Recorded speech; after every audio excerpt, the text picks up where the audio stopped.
Boom, boom. Now, would you please sit at the piano, mute your mics. So you're gonna make some noises, but and I should really make myself more visible here.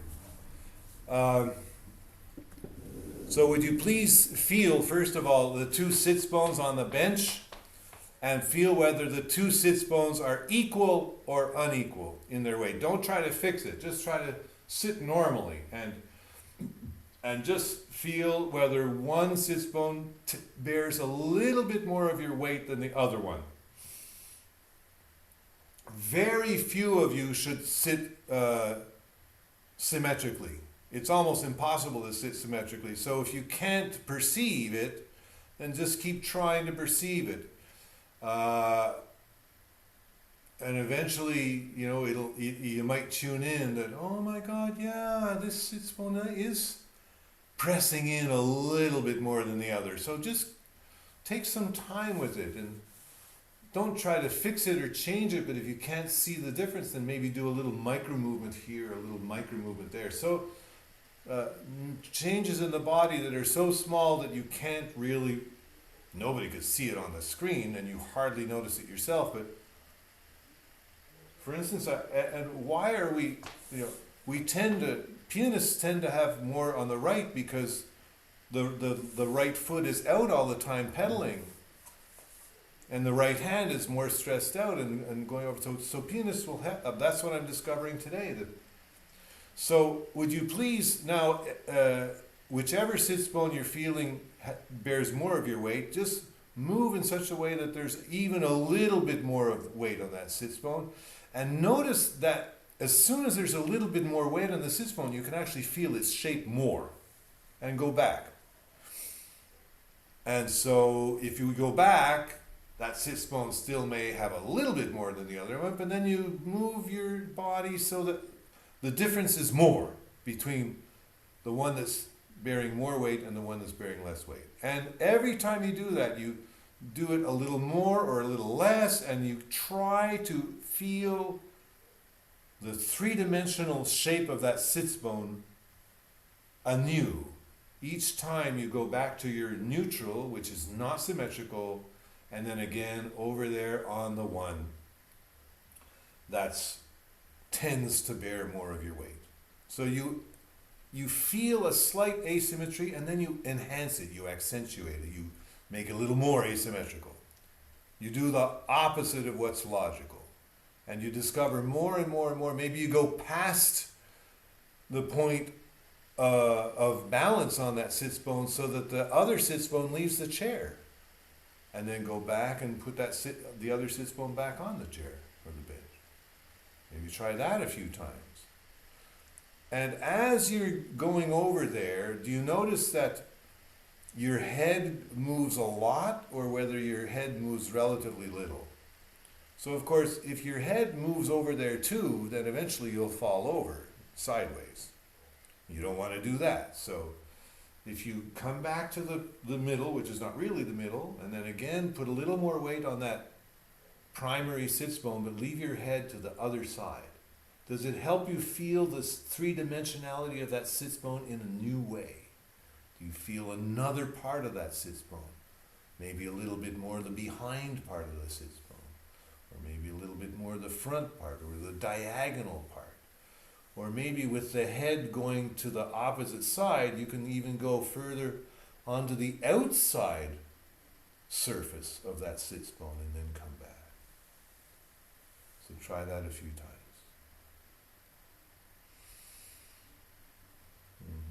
And now accentuate the difference of the head. So, which if you're going to one sits bone, then put the other ear towards the other shoulder. So if you're going onto your right sits bone, you'd be putting the left ear on the left shoulder, and vice versa.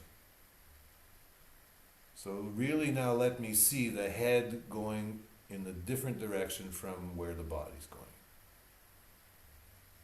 So Christine, I need you to drop your ear.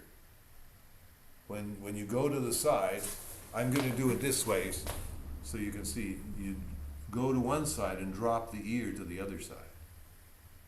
but stay and feel what happens in the spine when you do that. That's better.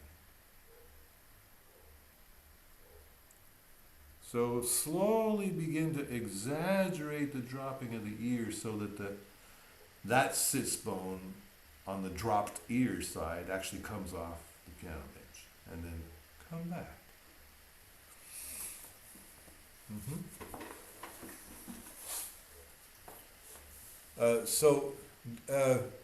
Can I have a show of hands? How many of you are doing this? For how many of you is the right sits bone the primary sits bone? 1, 2, 3, 4. How many is the left sits bone the primary sits bone? 2. Okay, so we're half and half. Great. So now, I won't just say left or right. I'll say primary sits bone. So now, so your primary sits bone is one on one side, and I'm going to say that the primary arm is the same side.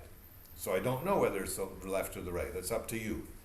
So would you again do this movement of angling your weight onto the primary sits bone, bending your head to the non-primary shoulder, and with the non-primary hand on key, with the hand gently kind of mashed into the keyboard, the palm mashed into the keyboard, gently. Okay? And notice that your body is moving away from the hand, like your body is going to the sort of to the inside, across the middle, but the hand is staying where it is.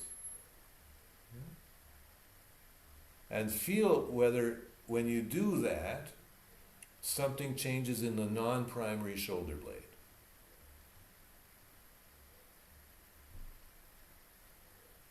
So I'm rocking my body to the primary sits bone. The primary ribs, the ribs on that side, are expanding like an accordion.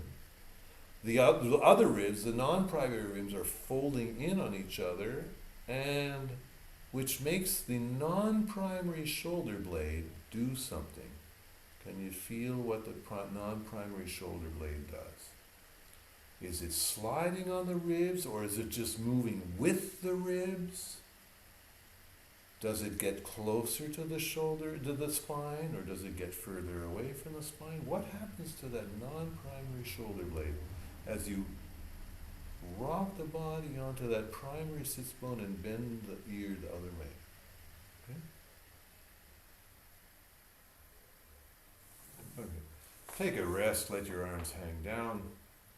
Just sit in the middle and notice whether you're sitting differently.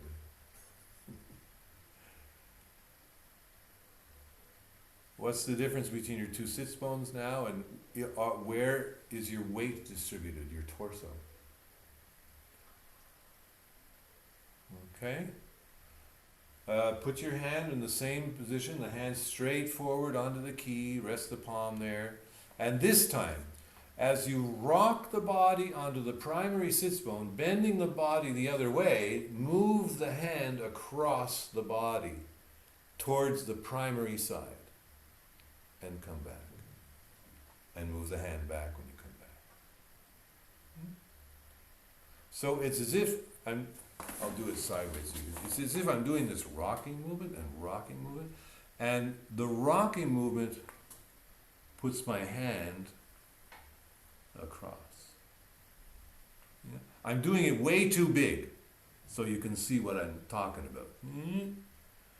So the non-primary ear is going down, and well, I'm going to say left and right, but I'll do it for me. So my left ear is going down, and my left hand is going across to the right.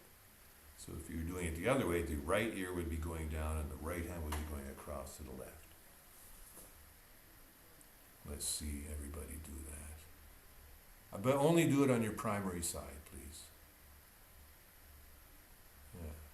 And let the hand float up enough so that the fingers don't drag on the keys. They're just above the keys. And then the hand gently smooshes down into the keys in the new position.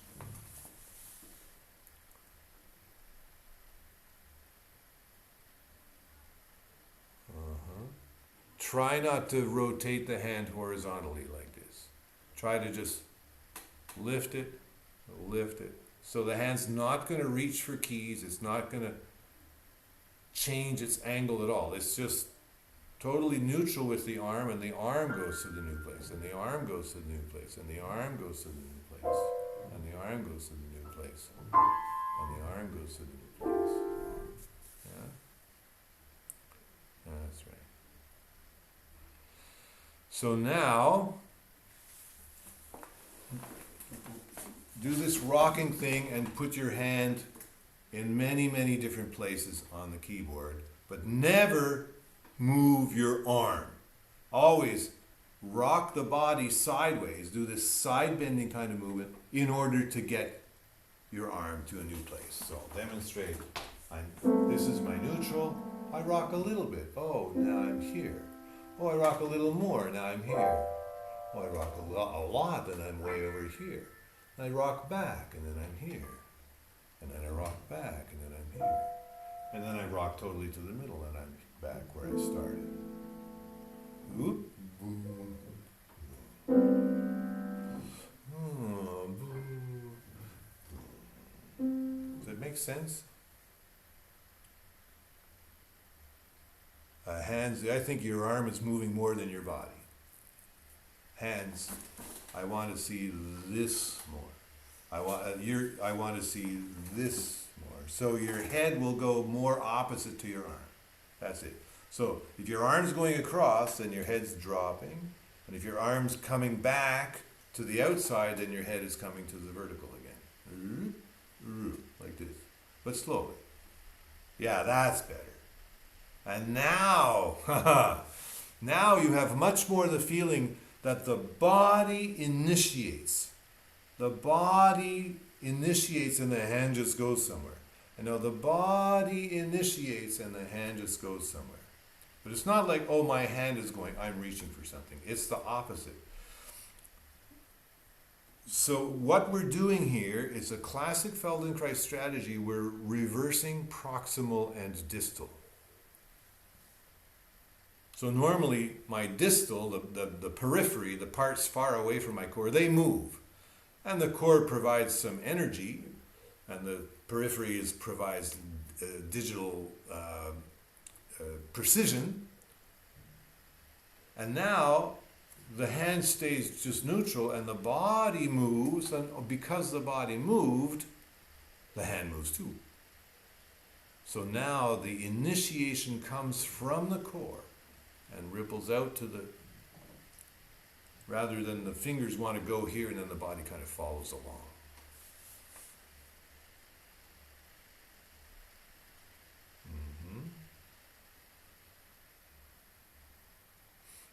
Keep doing it, and I'll watch everybody.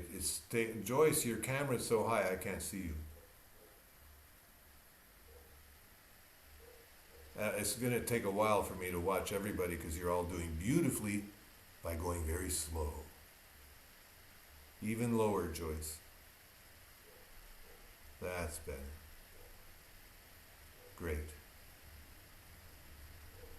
Siri, that was just your arm. Oh, there, that was your body. Yeah, that's your body. Yeah. And if you want to put your other hand on your forearm so that you're rocking sideways, your side bending is moving a whole arm frame shoulder girdle structure, that would be very cool too. Wonderful. Yeah, hands, I don't know why, but I still want to see you side bend more. I want to see this. Which way? Yeah, you would be the other side. Like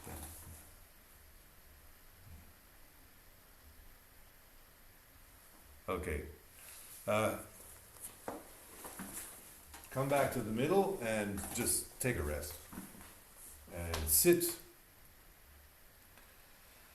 And notice what's changed in your sitting. Did your breathing change? Is it more shallow or deeper?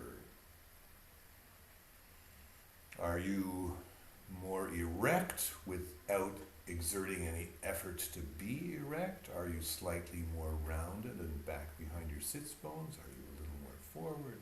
Are you more in the middle? Where are you? I'm in Belgrade. Are you less on the primary sits bone than you were before?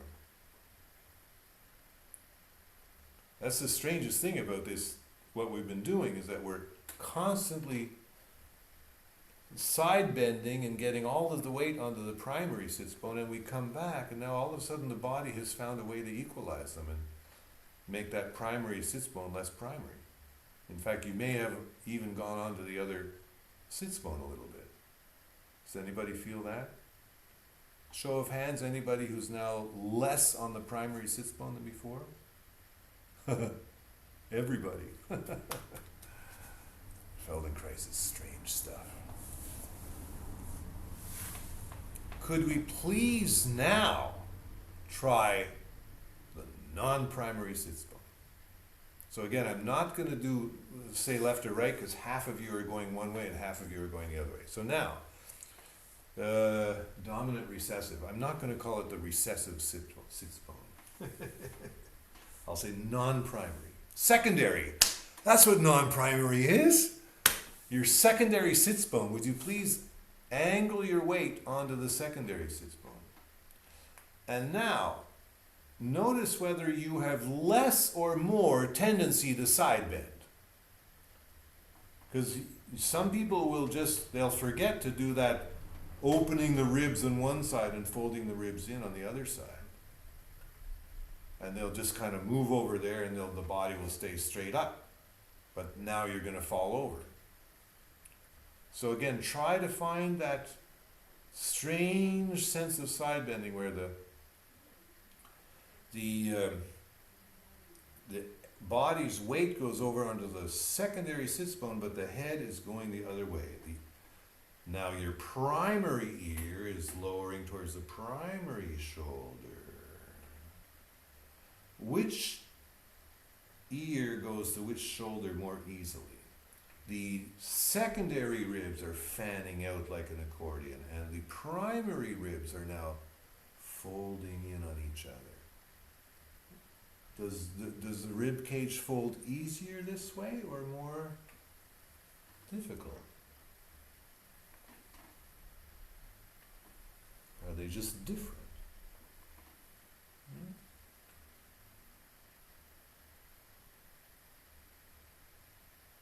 And when you're ready, so put the primary arm on key and just leave it there. Don't move it at all. And just rock onto the secondary sits bone. So you'll feel the primary ear going down, the primary shoulder going down, the primary hip coming up, and the primary shoulder blade going somewhere. Now, is it just going somewhere because the rib cage is going somewhere? Or is it actually sliding on the ribs? This is a very peculiar question.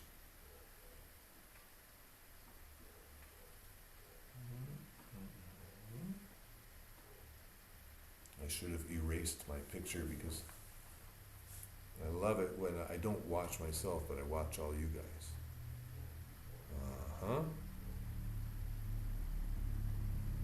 And try to feel whether you feel symmetrical, like this is like the same as I did on the other side, it's just the other side, like a mirror image, or is it like a completely different version of yourself?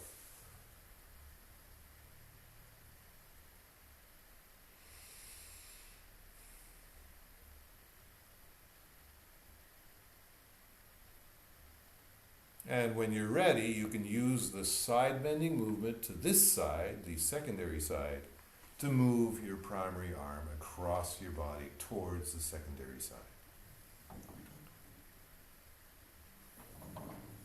And maybe your fingers brush the keys, you can hear my fingers doing. Or you can very gently lift the arm up and then flop it down. And then you can stop the arm in different places. I mean, put the arm down in different places. I didn't mean stop. That's a bad word. Yeah.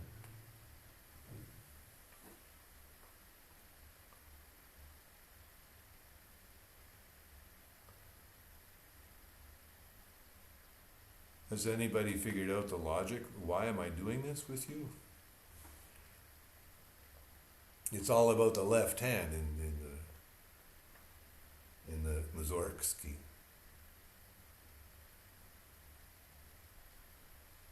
So, I asked Christine to make some pretty strange movements, and I'm hoping that by doing this awareness through piano movement lesson, that those strange movements will become as natural as a duck diving into water.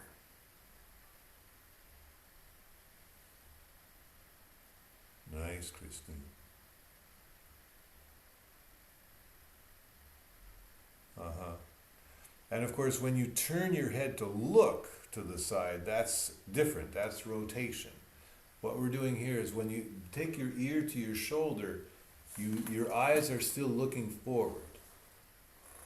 That's right, hands. Ah, that's beautiful. It's so, the direction of the eyes changes the entire body. You really do the side bending thing, leaving your eyes looking totally forward, and notice where the hand goes and how the body folds and come back and unfold. And then do it again, kind of looking where the hand is going, and you feel how everything changes in the body. And does the movement go farther or not as far? Because, of course, rotating is also an option. We just want to be clear. We want to get clear on exactly what happens when it's a pure side bending movement, and then what happens when you bring in some rotation. Because generally, if you're going to the extremes of the keyboard, you'll start in the middle and you'll have forward and back. Then to go a little bit farther to the outside, you'll have side bending. And then to go across extremely to the outside, you add rotation. So it's good to stay in a pure side bending until that moment when, rotation can get me a little more. Then there's this clarity of organization to the movement, which is better than kind of just mixing them up and making it a kind of a soup, a less specifically defined movement soup.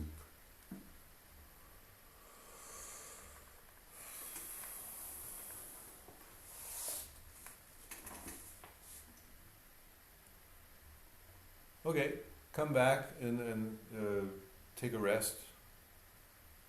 Let your arms either rest on your thigh, your forearms on your thighs, or your arms hanging to the outside your thighs. And sense the difference between your two arms, how they hang, which one feels longer, which one feels heavier, and what's going on in the sitting, in the equality or inequality between the two sits bones, and how more upright or less upright you are. Is there a way of being really upright and not holding yourself there at all, just balancing? And which sits bone you feel the shape? I'm sorry, when we did the second side, we didn't really take much time to feel the actual three-dimensional shape of that secondary sits bone. So could you just go right back to the very first things we did, where we just go on the left side, the secondary side, and very, very tiny side bending movements, a little more, a little less, a little more, a little less, with the primary sits bone not really on the bench, so that you can feel a little back, a little forward, a little round in circles, to really get a detailed sense of the actual physical contact of each part of the secondary sits bone. The front of it, the back of it, the inside of it, the outside of it, and all around, all the degrees of the 360-degree circle. Is it an egg? Is it more like a billiard ball? What's the shape? And now, if you're sitting on a piano bench, it's probably padded so that you could put your secondary hand underneath your secondary sits bone. So you're actually, your sits bone is going to be sitting on the fingers. Yeah? And notice how much you can feel the actual shape of your sits bone now. Put your primary hand on key and begin to side bend to move the primary hand to all sorts of different places on the key and stay there and rest the primary hand. Then side bend a little more, a little less, stop, put the primary hand somewhere else. Side bend a little more, a little less, stop, put the primary hand somewhere else. All the time feeling how that sits bone is massaging your hand, or is the hand massaging the sits bone, thereby giving you a much richer feeling of the actual three-dimensional shape of that billiard ball or egg or whatever kind of a thing it is. Does it have any ridges? Can you rock a little forward, a little back? Is it really smooth, that sits bone? Its Latin name is an ischial tuberosity. If you want to really insult someone, you just call them you. You are an ischial tuberosity, you. That'll show them. And now, do you notice that when you're sitting on your hand, you can put the playing hand, the so-called playing hand, farther over to the other side? It's weird. It just goes farther. Can you feel that? Okay. Take your hand out, sit back normally again, and notice which sits bone now has more contact with the bench. And is everybody now asymmetrical to the other side than when they started? Hands, show of hands, please. Oh, not everybody's putting their hands up. Like normally, after you've done this, you should be sitting more on your secondary sits bone than you are on your primary sits bone. Yeah, hands, okay, yeah, thank you. Siri, not? Oh. Okay, go over on your secondary sits bone more now. And don't you feel like all the muscles should have dissolved there, the ones where your hand was underneath the sits bone, thus giving the bone itself more contact with the bench. Can you feel that a little bit? Yeah. Yes, Siri. I still feel more aware of the bone on the right. Uh-huh, cool. Okay, so, but there's some change, right? Yeah. Good. Now, would you please put the two hands on key, pretty close together, maybe thumbs touching. Thumbs touching. Yeah? And now leave them there and try side bending first to one side and then the other side. And while you're doing that, try to feel what's going on in your shoulder blades. The palms are just resting in the roots of the keys. Maybe try one side several times to clarify what's happening in the shoulder girdle and especially the shoulder blades.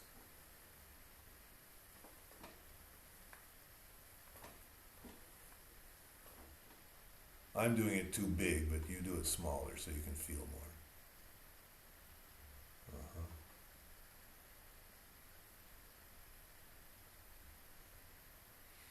That's right. So again, this reversal of proximal and distal, we have immobilized the distal and we're moving the proximal, we're moving the core, so that neurologically this could free the shoulder blades to move more naturally without you forcing them to move. They just kind of let go because neurologically, this movement is so unusual and so peculiar. And all the normal inhibitions are not there, and there's a bunch of other inhibitions that are there. And then the neurology just doesn't know how to handle it in its habitual way, and so everything just gets freer.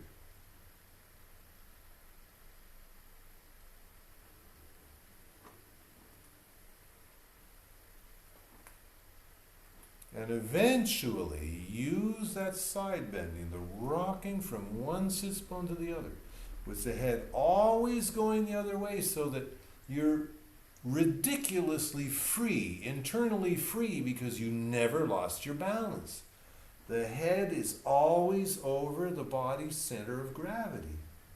That's what that lowering the opposite ear does. It keeps you totally in balance. And then see if you can throw the arms out to one side and throw the arms out to the other side. But again, the arms are not moving at all in relation to the shoulder. The body is rocking and carrying the arms here, and carrying the arms here, and carrying the arms here, and carrying the arms here, and rocking, and rocking, and rocking, like that. Try not to rotate, Siri. Yeah, you're rotating. Make it a pure side. No, that's a rotate. Oh, okay, I get it.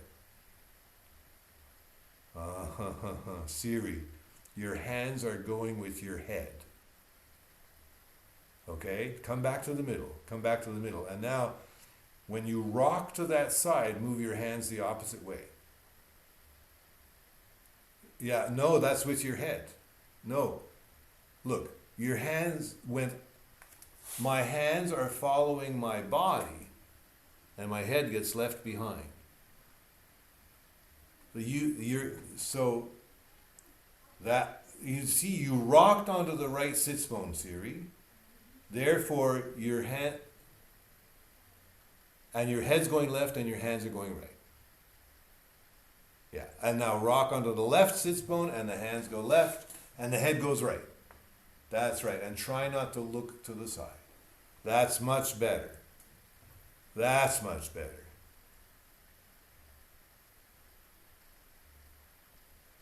Joyce, angle your ear the other way. Angle your ear the other way. That's it. So when you're going to the bass end of the key, when you're going to the treble end of the keyboard, the left ear goes down. When you go to the bass end of the keyboard, the right ear goes down. Right ear goes down. That's right. And now, that's it. No. That's it. If you rocked onto your left sits bone, the hands go left, but the ear goes right. The right ear goes down. If you rock onto your right sits bone, the hands go right, and the left ear goes down. That's it. Nice hands. That's it. Don't look to the side hands and let your ear go farther. That's it. And lift your hip more. Lift that hip more. That's what I want. Now do that on the other side. Lift the hip. Don't look. Drop your ear. Yes, that's it.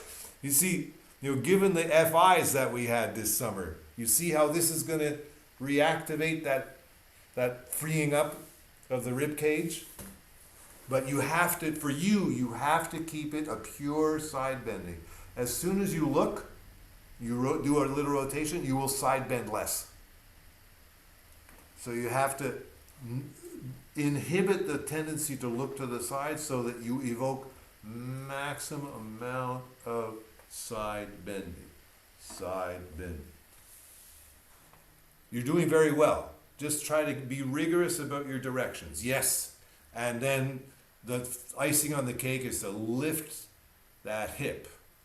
If the ear's going down, then lift that hip up a little more to come to it. So the ear and the hip approach each other. Then you get a little more, yes. And it shoots the hands out farther. Yeah, that's right.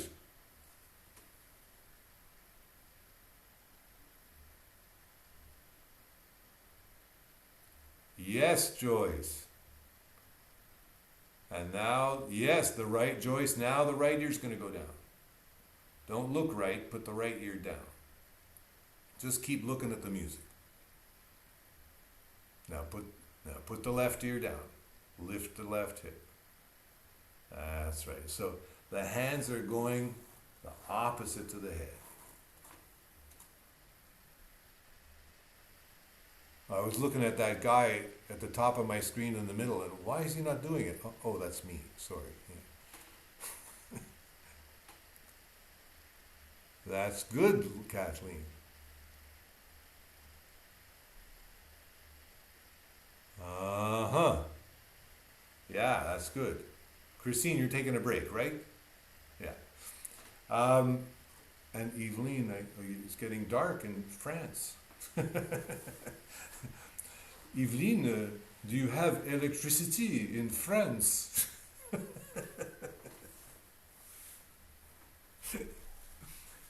Oh, she must have electricity. She's on the internet with us.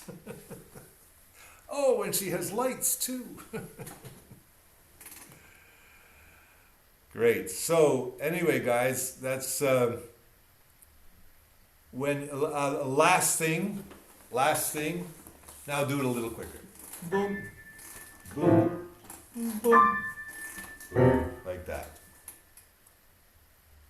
You're rotating your head, Kathleen. Don't rotate. Just do the ear to the shoulder. Ear to the shoulder. That's right. Yeah, it's so, yeah, that's it. Very good, Siri. Which side is better, Siri? Do you feel one side is better? Because when you put your hands to the right and your ear goes left, you do it really nice. But when your hands go left, your right ear doesn't really come to the right shoulder. Can you feel that? That's very good. And now right ear down, right ear. Ah, that's better. Yeah. Christine, very good. Yeah. Uh-huh. That's so weird because if the eyes are with the hands, that's very good. Joyce, your eyes with your hands, that's very good. But don't forget to let that ear drop. Let the ear drop and the hip rise. Let the ear drop and the hip rise.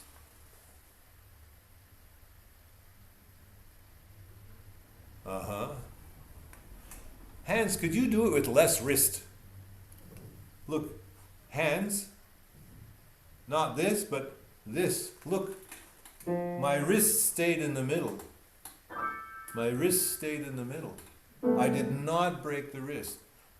When I break the wrist like that, I feel more tension in my shoulder. It's so weird. Tension in my shoulder. When I do this, no tension in my shoulder blades. My neck is more relaxed and my shoulder blades are freer. And when I break the wrist like that, my shoulders get less free and my neck gets less free. Yes. Oh my God, do you feel the difference? Don't rotate your head. That's it. Oh my God. That's so great that I caught you because I never knew that until I tried doing it myself. Let's copy hands and oh my God, my shoulders are... No, that's such a nice discovery. That's a great discovery. Because I'm always, getting on people's case, stop with this breaking, stop with... But now we have a better reason to tell them that. That's brilliant. Nice, Siri.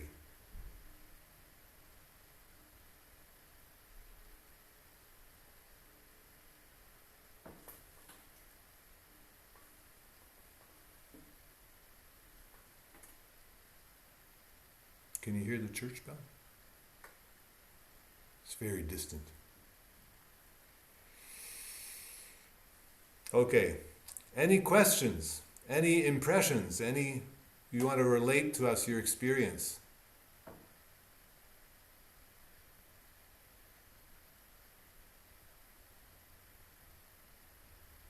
We don't have a Pianimals Institute in 5 minutes, so we're not obliged to stop at 6 sharp. But I thought the ATPM that we just did has a nice shape, like it's nice to sort of complete it there and share our experience.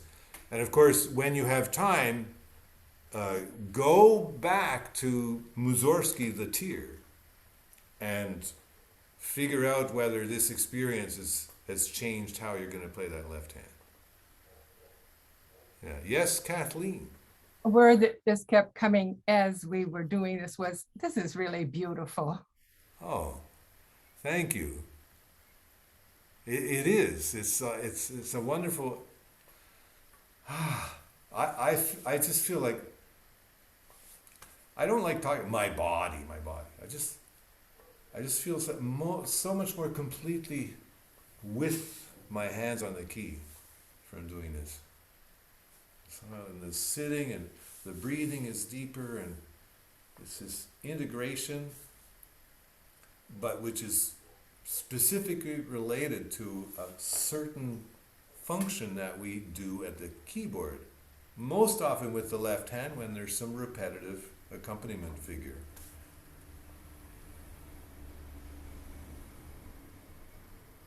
Thank you.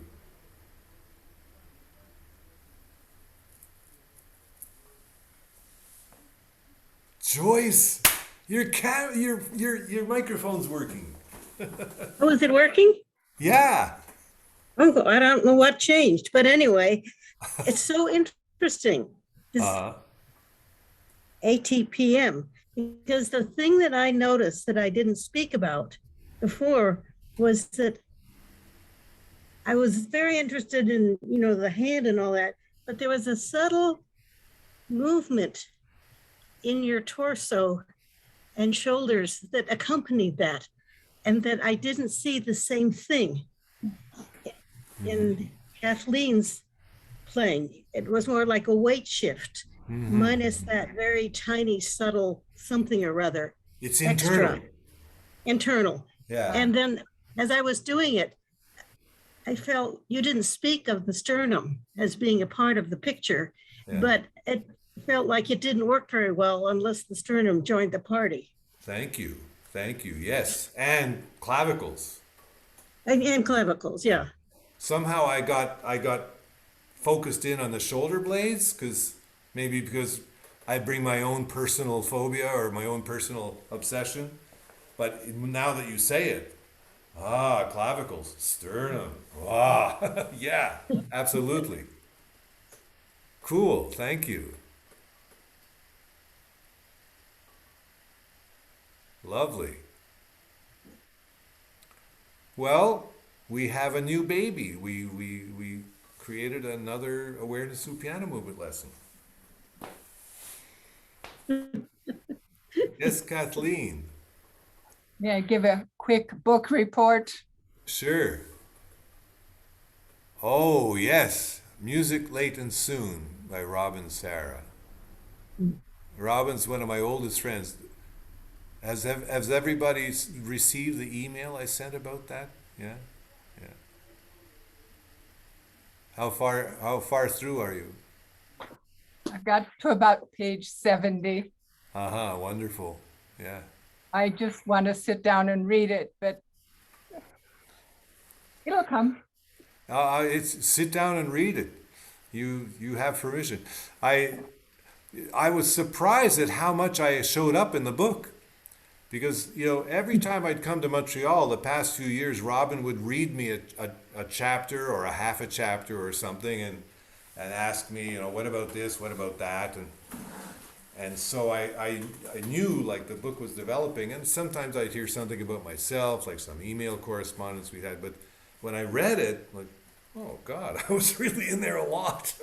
I didn't realize it was that much. Well, I felt that I could also start putting myself into the paragraphs. And I thought, wouldn't it be interesting if I could take one of her paragraphs and rewrite it from my experience? Absolutely. I haven't done it yet, but it's at least an idea. Yeah. And has she spoken much about Phil Cohen yet? Have you read the first lesson she had with Phil, meeting Phil and all that? Do you see Phil's influence? You muted yourself. You muted yourself. I can't hear. Of course. I Uh-huh. kept thinking, who is she writing about? Oh my God. Writing about Phil Cohen? I, oh well, I didn't realize I was that much of a clone. Yeah. Well, plus, I mean, Well, well, I mean, he's been a huge influence on me. So it's so wonderful to get this picture of Phil, like this, yeah, like, and so many things that I couldn't quite pin down the way she did. oh, I guess that's why she's been writing for 35 years. Yeah, well, I mean, she's been a poet for more than 35 years, but the thing is, I generally don't like poetry. Like, I don't get poetry. Like, it's like, I like rhyming poetry, but there's all this non-rhyme stuff. Like, why are you like breaking the lines like this? Just write a effing paragraph and don't be so arty-farty about it, And I'm really like, oh, a flower, oh, F you, like, and so I told her this before she gave me some of her volumes of poetry. So I'm reading her poems and like, I really like them. And like, and sometimes they make me feel emotions. And one time I even wrote her and said like, F you, what are you doing to me? You're making me feel emotions. So she's an excellent poet as well as being an excellent writer. So I'm very privileged to know her, and she and my sister were best friends, and I brought her to Phil Cohen once, but she brought me to Phil Cohen twice, because when Nora, my sister, asked her, Alan needs a new piano teacher, she suggested Phil. So this is back when I'm basically still a teenager, and then you'll see later in the book when she's toying with going back to Phil, but she's too afraid. And she played for me. And then I said, go back to Phil, of course go back, And then 6 months later, I was in Montreal again and she plays for me. And it's way better. And then I said to myself, my God, he's doing what I do, but way better than I do it. Which, of course, is not the correct formulation. The correct formulation is, I'm doing what he's doing, but not nearly as well as he does it. And that change in her playing sent me, I'm going back to Phil too. To hell with this. And that's what inspired me. So she took me back to Phil twice. But I said, so we've kind of like really scratched each other's backs in these last years of his. Interestingly enough, he died on May 6th, which is Moshe Feldenkrais's birthday.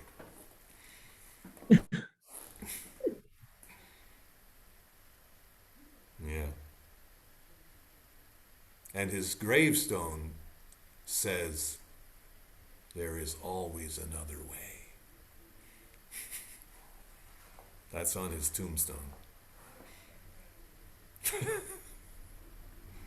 That guy. So I'm very glad you're reading the book.